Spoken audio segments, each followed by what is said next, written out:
Boa noite, pessoal. Espero que todos estejam bem. Quanta saudade, moçadinha aí, de direitos difusos, né? Espero que tenham tido uma boa semana e que tenhamos, né, agora mais um restinho de boa semana daqui para frente. Nós temos aula hoje, né, dia 20.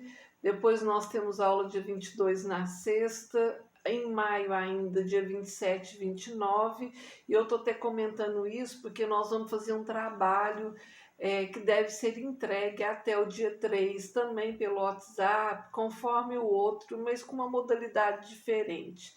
Eu estou pensando, estou elaborando o que nós vamos fazer, né? Tem a ver com a tutela da criança e do adolescente, com a tutela do meio ambiente, que nós vamos falar hoje.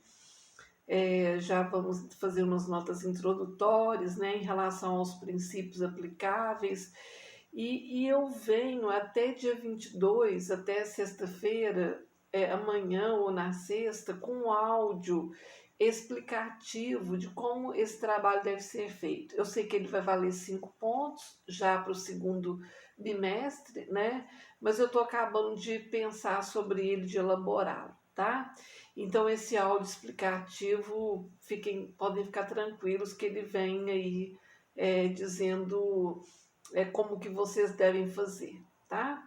Bom, moçada, nós tratamos nas duas últimas aulas de um tema muito importante, né, que é muito rico, né, inclusive em documentários, filmes, que fazem aí a gente refletir, muitos textos, né, que são muito bons para fazermos algumas leituras complementares, que é a tutela da criança e do adolescente.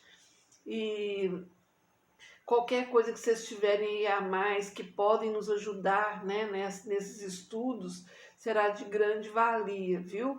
Aí coloquem aí no nosso grupo para que a gente possa cooperar, né, uns com os outros em relação aos conhecimentos, tá? E hoje nós vamos começar a trabalhar com a tutela do meio ambiente. Eu venho aqui trazendo alguns princípios, né, aplicáveis à tutela ambiental. E antes de nós falarmos, vamos citar aqui um artigo da Constituição Federal, que é o 225, que ele traz, né, como princípio absoluto, que é o do meio ambiente ecologicamente equilibrado, né? Então ele diz que todo meio ambiente ele deve ser equilibrado. Só que quando a Constituição fala de meio ambiente, ela fala de forma ampla, né? Não só o meio ambiente natural, que é a fauna, flora, recursos hídricos, entre outros, né? Ele vem falando também de meio ambiente do trabalho, que é o ambiente que a gente trabalha, ele tem que ser saudável, tem que estar equilibrado, tem que ser sustentável, não pode ter assédio moral, não pode ter assédio sexual, né? É um local onde as habilidades e competências do ser humano precisam ser valoradas, né? Ele vem falando de meio ambiente cultural, que é esse que a gente cria, né? Quando nós temos família, quando nós temos amigos, quando nós participamos de grupos, inclusive de grupos em plataformas digitais, né, em redes sociais, enfim.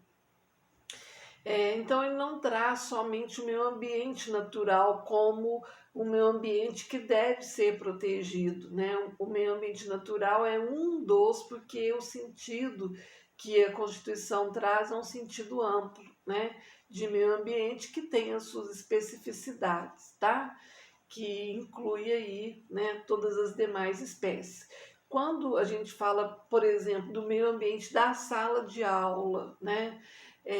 Esse meio ambiente da sala de aula ele precisa também ser equilibrado, porque ali existe um meio ambiente. Então, equilibrado no sentido de que eu tenho que respeitar o meu colega, que eu tenho que respeitar o professor, que eu preciso me comprometer, né, com os estudos pelos quais, né, eu escolhi estar ali. Então, ele tem que, além de ser sustentável, né, que é manter o ambiente limpo, entre outras coisas, tá? Então, eu queria reforçar isso, né, que quando o artigo 225 da Constituição trata de meio ambiente, ele trata do meio ambiente de forma ampla, né? O meio ambiente é o espaço em que nós ocupamos, independente, né, se natural ou se artificial, cultural ou até no meio ambiente do trabalho, tá?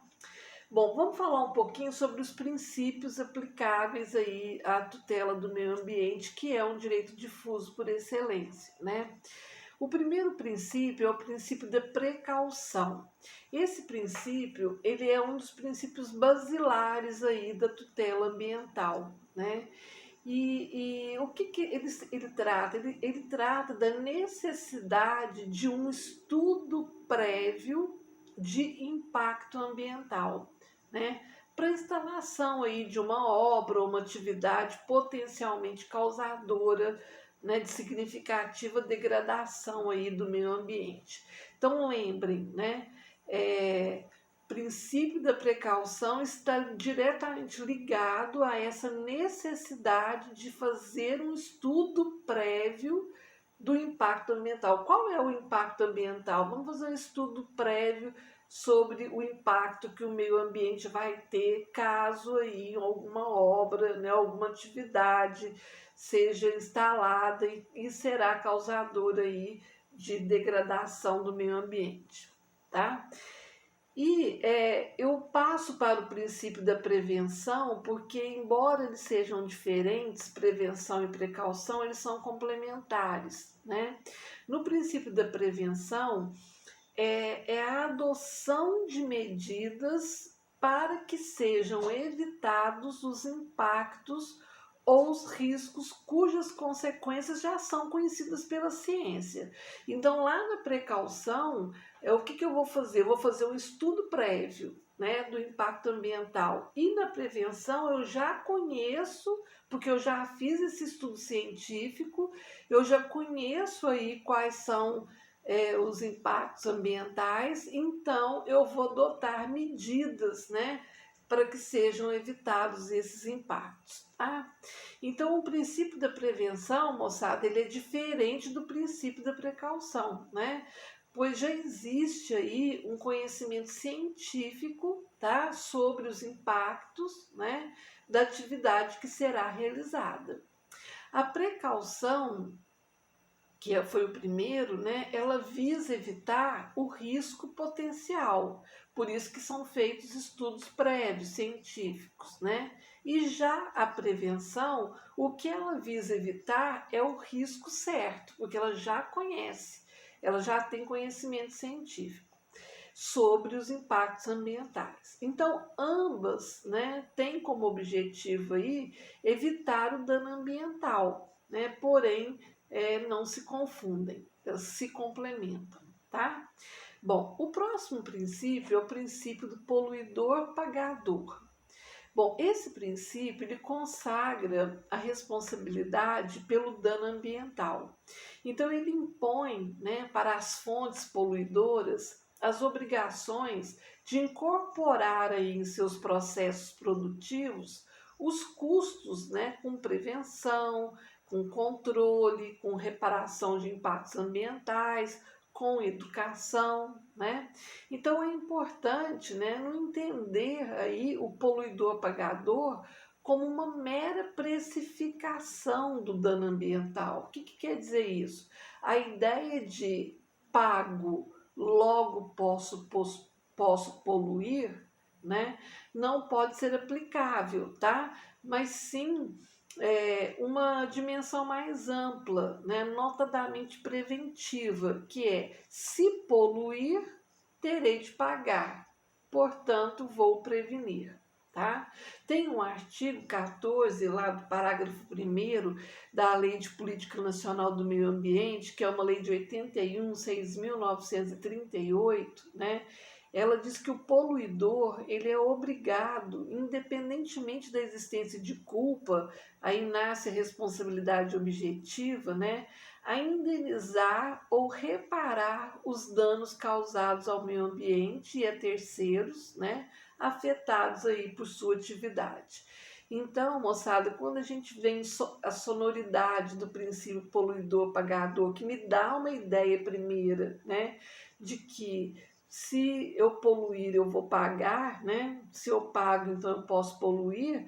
Eu tenho que desmistificar essa ideia, porque eu não posso entendê-la como uma mera precificação, né, do dano ambiental e trazer aí uma ideia, uma dimensão mais ampla, que é preventiva, que é se eu poluir, terei que pagar, portanto eu vou prevenir, tá? Outro princípio é do usuário pagador. Bom, aquele que se aproveita dos recursos ambientais, né, ele deve suportar isoladamente, né, os custos pela sua utilização, tá? Então esse princípio ele visa aí imputar ao empreendedor, né, não o custo do dano ambiental, mas sim o custo pelo uso dos bens ambientais. Então, já que a utilização, né, o uso gratuito aí dos recursos naturais representaria aí um enriquecimento ilegítimo do usuário. Tanto que algumas pessoas fazem aí gatos, né? Que acho que é o nome que se dá, de energia elétrica, de água, né? Enfim, e isso seria um enriquecimento ilegítimo do usuário, porque muitas pessoas, muitos usuários são pagadores aí desses bens ambientais, né? Então, eu trouxe um exemplo que está lá na Lei de Política Nacional dos Recursos Hídricos, né, que prevê ser a água, né, um recurso natural limitado de domínio público e dotado aí de valor econômico, tá? O próximo princípio é o da transversalidade. Bom, esse princípio ele trata também do que nós chamamos de interdisciplinaridade, né? Ou seja, todos os ramos do saber e todas as atividades humanas, né, devem incorporar aí a vertente ambiental. O direito ambiental, ele passa por, né, ele atravessa, tá? Transversalmente, né, em todos os ramos da ciência e do direito. Tamanha importância dele. O próximo princípio é o da função ambiental. Bom, a geração presente que somos nós, que é a nossa geração, ela é gestora, né? Ela é administradora do patrimônio ambiental que pertence também às gerações futuras, né?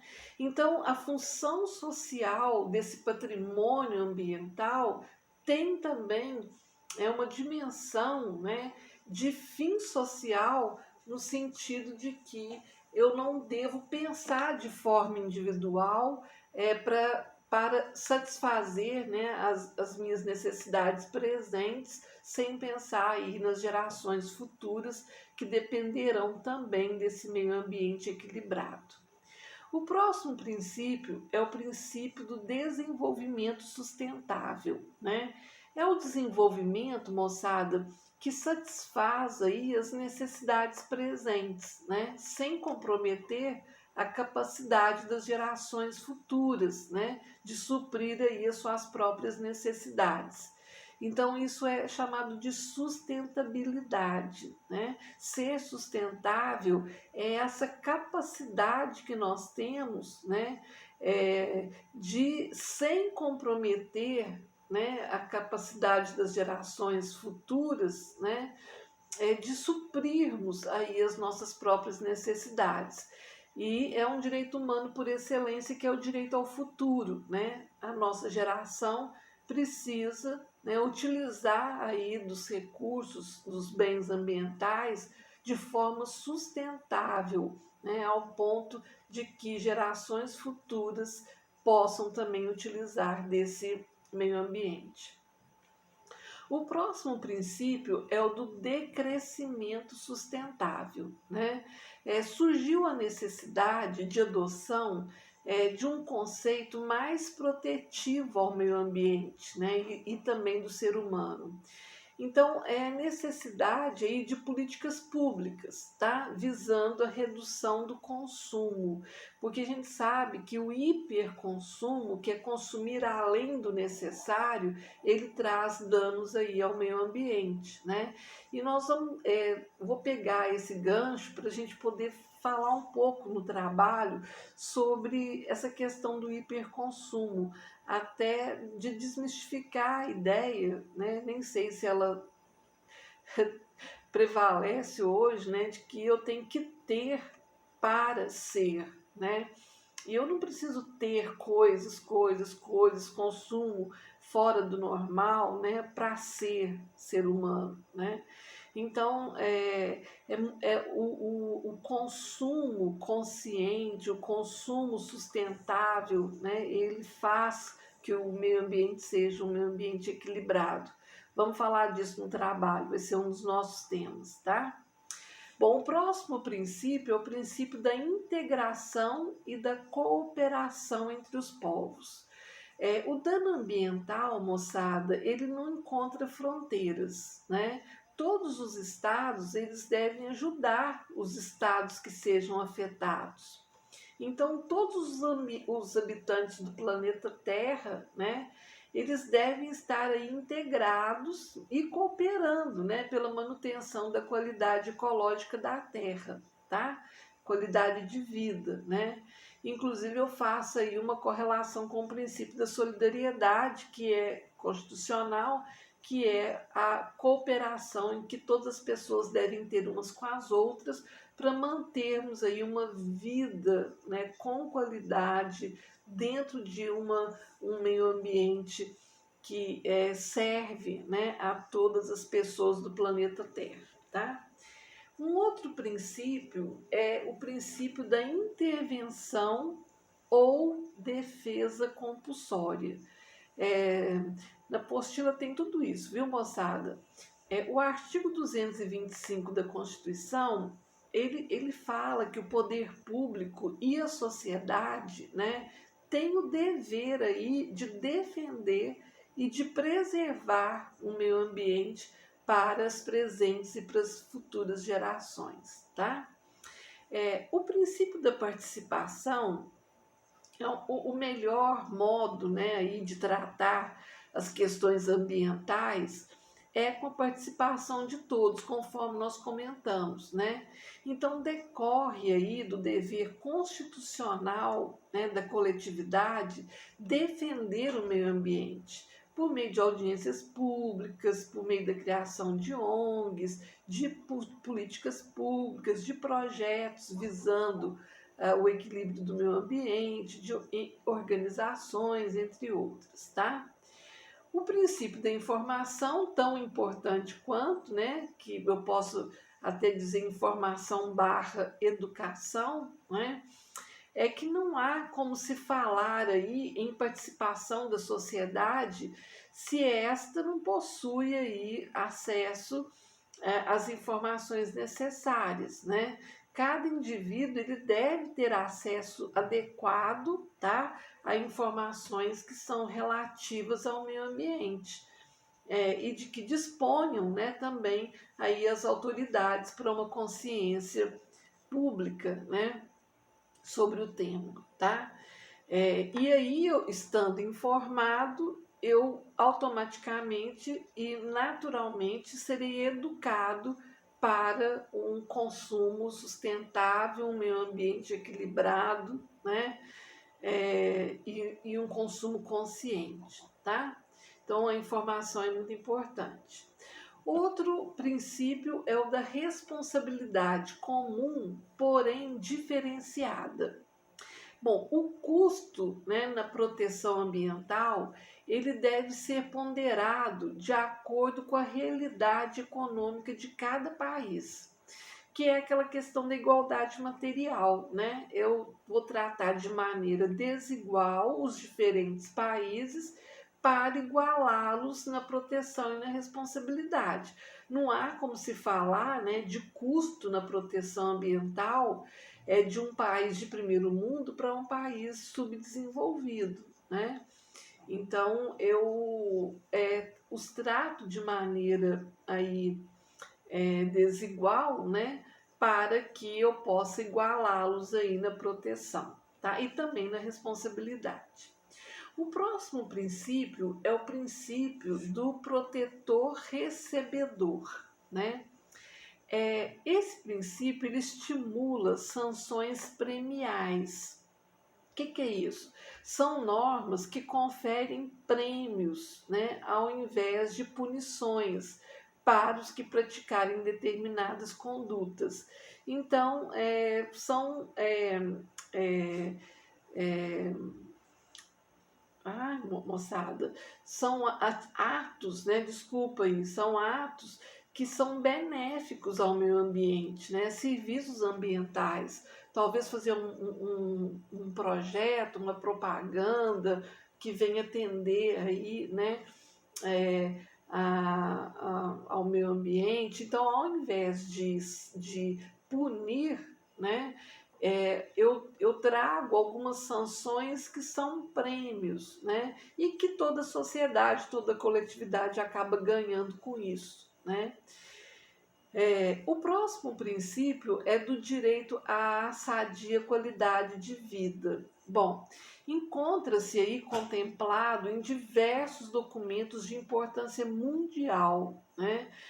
A saúde dos seres humanos, moçada, não existe somente numa contraposição a não ter, né, doenças que são diagnosticadas no presente, e sim aí na dependência de um meio ambiente equilibrado, né, para que todas as gerações futuras sejam saudáveis, tá?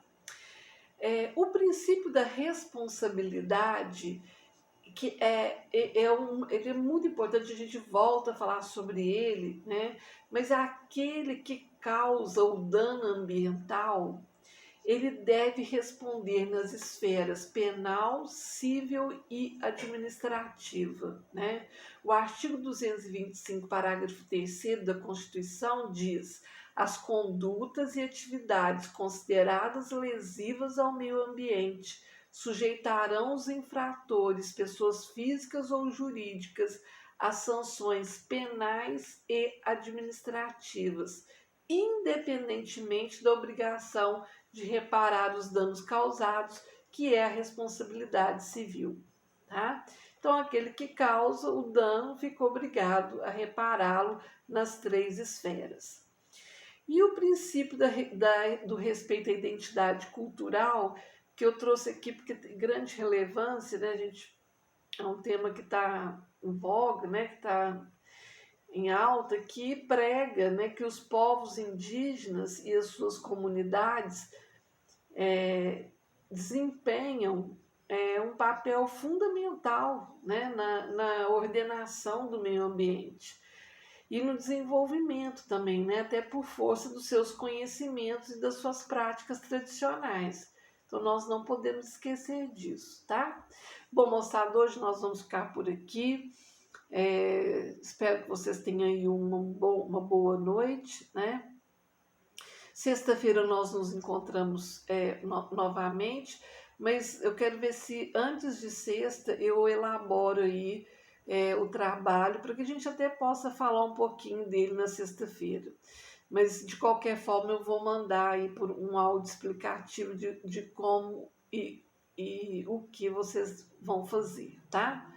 Então fiquem bem, estou com muita saudade, até bem breve, né? E um beijo no coração de vocês.